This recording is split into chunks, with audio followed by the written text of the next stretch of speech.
இந்த நிகழ்ச்சியில் வரும் அனைத்தும் நகைச்சுவைக்காக மட்டுமே, யார் மனதையும் புண்படுத்தும் நோக்கத்தில் பதிவு செய்யப்பட்டதல்ல. அதையும் மீறி உங்கள் மனது புண்பட்டிருந்தால் I am fundamentally basically sorry. Yours faithfully 92.7 Big FM. ரொம்ப நாள் கேச்சு பேசுகிறோம். ஏதாவது சம பஞ்சோட ஆரம்பிக்கலான்னு பார்த்தா இப்போலாம் பஞ்செல்லாம் பரட்டோ சொல்லி தான் சொல்கிறாரு.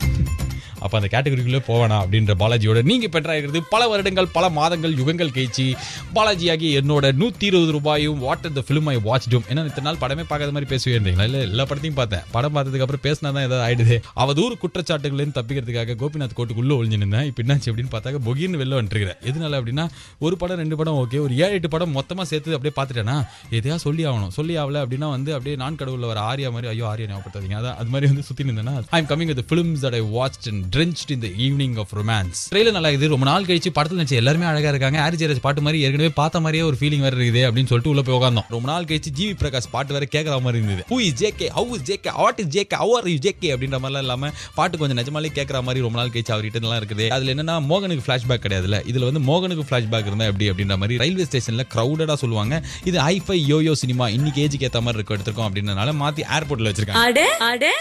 ஃபர்ஸ்ட் வாட்டியா ஒரு பொண்ணு பையனை ரோட்ல நிக்க வச்சு கலாய்க்கிற மாதிரி காமிச்சதுக்கே செம்மையா இருக்குது. ஏன்னா ரொம்ப நாளா நம்ம ஈவ் டீசிங் பண்றது தான் ஹீரோயிசம் நினைச்சு அதுல தான் இந்த ஹீரோயின்லாம் லவ் பண்ண ஆரம்பிச்சாங்க. முதல் வாட்டியா ஒரு பையனை செம்ம கலாய்ச்சு அந்த பையன் மேல காதெல்லாம் வரும்போது பாக்குறது அப்படின்னு 3 லவ் ஸ்டோரியில ஒரு லவ் ஸ்டோரி ஆர்யா நயன்தாரா. இது எப்போ வரும் அப்படின்னு பார்த்தாக்க பேர் போடும்போது வரும், எண்டு பேர் போடும்போது வரும், நடுவில் இன்டர்வல் அப்படின்னு போடும்போது 3 இடத்துல வரும். அவங்க எங்க வாழ்ந்தாங்க, அவங்க வாழ்ந்தது எங்க காமிச்சிங்க, அவங்களுக்குள்ள எங்க அந்யோன்யம்லாம் உருவாச்சு. இன்னொரு லவ் ஸ்டோரி என்ன அப்படின்னு பார்த்தாக்க ஆர்யா நஸ்ரியாவோட அற்புதமான இட்ஸ் மாடர்ன் டே, இன்னைக்கு காதல் இப்படிதான் இருக்குன்னு சொல்லிட்டு அப்படியே தத்ரூபமா ரியாலிட்டியா பிக்சரைஸ் பண்ணிருக்கிற ஒண்ணு.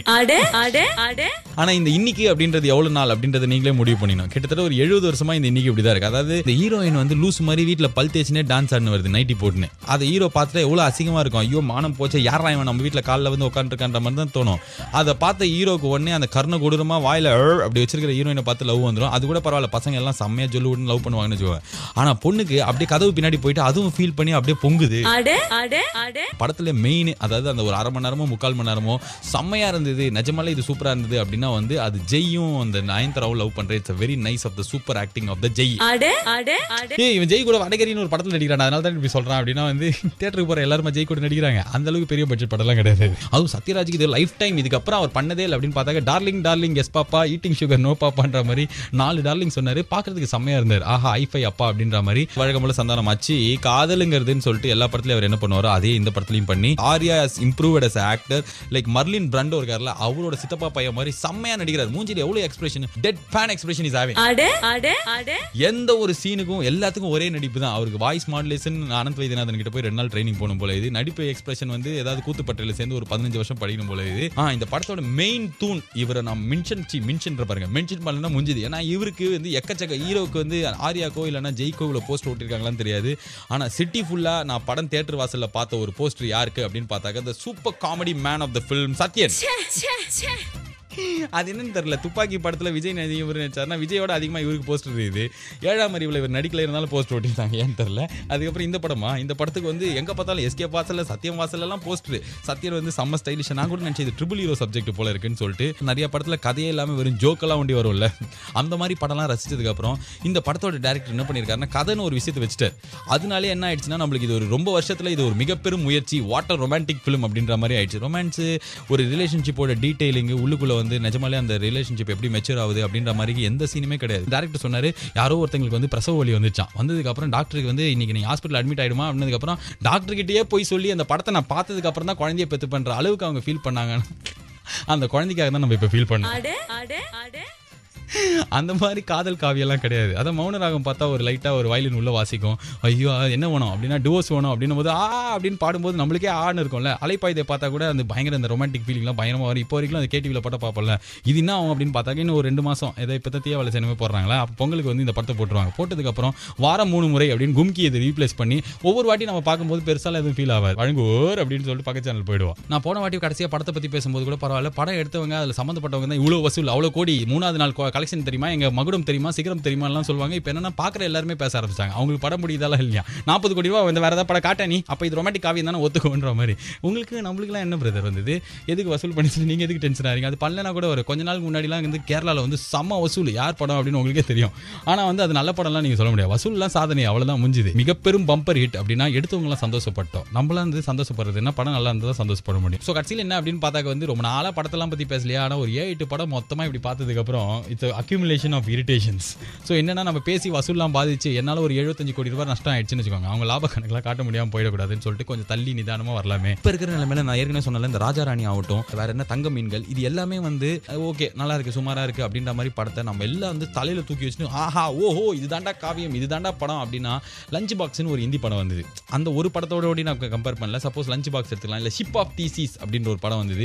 அது எத்தனை பேருக்கு வந்ததுலாம் தெரியாது. ஆனால் இந்த மாதிரி 2 படம்லாம் வந்து இந்தியாவில் தான் வந்தது. நான் பெரிய சினிமா விமர்சகர் மாதிரிலாம் பேசல, சாதாரணமாக ஒரு படம் பார்க்குறவனா போயிட்டு லஞ்ச் பாக்ஸ் போய் பார்த்தா என்ன ஒரு கம்ப்ளீட் ஃபீலிங் எனக்கு. படம் முடியும் போது எனக்கு பசியுது, எனக்கு இல்லை பக்கத்தில் உட்கார எல்லாருக்குமே பசி. ஏன்னா படம் ஃபுல்லாக சாப்பாடு வச்சு காமிச்சிருப்பாங்க. படத்தில் 3 நடிகர் தான், பெரிய கேமரா கோணங்கள், இருள், இசைகள், அது ரீரெக்கார்டிங் பின்னி பெசரி எடுத்துட்டாங்கடா, ஐயோ பெசஞ்சு குத்துறாங்க அப்படியெல்லாம் அந்த மாதிரிலாம் இல்லை.